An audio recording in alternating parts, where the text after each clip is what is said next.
Erie moved into the yellow phase Friday, but that still isn't enough to open nursing home facilities to visitors. When the COVID-19 outbreak shut off public access to nursing homes, it was devastating news for both residents and families.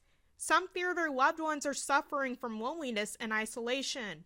It's even been hard for the staff of nursing homes. It's hard for all of us, hard for anybody to understand why we can't see our families, why they're not coming to visit. To help prevent this, nursing home staff had to think fast. They got right to work planning activities for the residents to do in a safe manner. These are just a few of many activities being offered. Some of the things we're doing are, hosting hallway bingo is what we're calling it. So the residents will come to their doorways to play bingo.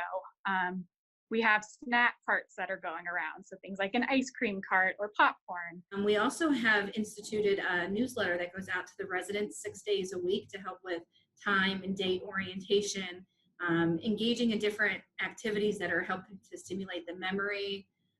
We've had a lot of one-on-ones as well with some of our activity staff.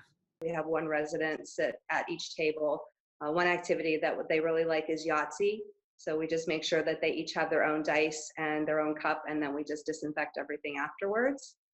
We're doing a lot of social carts that we take from apartment to apartment. So we did a Cinco de Mayo cart where we took margaritas and chips and salsa. They really enjoyed that, and we played the mariachi music.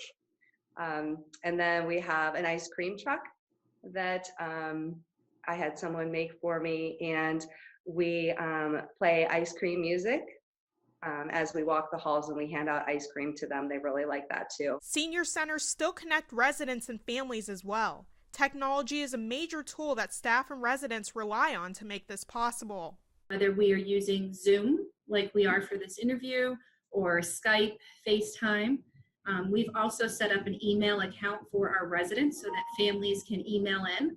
We have people emailing not just from the US, but from Italy and Canada, giving updates for their loved ones if they can't Skype or don't want to do a video.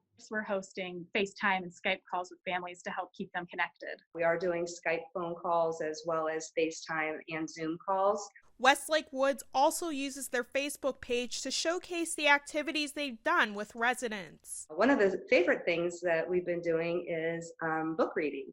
So one of our grandmas or our grandpas will read a book, and obviously I will video it, put it on Facebook, and that way children that are at home right now can watch a book being read by one of our grandmas and grandpas. From the sounds of it, residents are satisfied with the efforts of staff.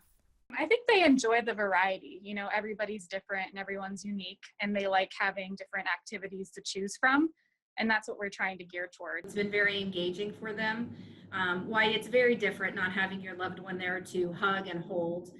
They really appreciate everything that's been going on from the Erie community. The residents are very happy right now. They're doing much better than we all expected that they would. Everybody is definitely engaging, coming to activities, like I say, that they normally wouldn't come to. They're enjoying just all the different variety of things that we're doing. In this time of uncertainty, staff members say it's important to keep the residents engaged in this way. We're about 8 to 9 weeks in with this no visitors, and the overall mental health affects someone just as much as their physical health. So keeping their spirits lifted really can help someone physically as well. It's very difficult for residents and family members, and we understand that, but they have been so resilient in adapting to the changes we've enacted. They also thank everyone for the amount of support received for the residents during this difficult time. Staff and residents are really coming together, and we're just really proud of everyone and thankful for the support of the family members and the community and the work that everyone's doing right now. We've had a real outpouring with our 3 communities from local businesses, volunteer groups, Girl Scout groups that have reached out to really positively impact the residents. Odessa Meredith, YourErie.com.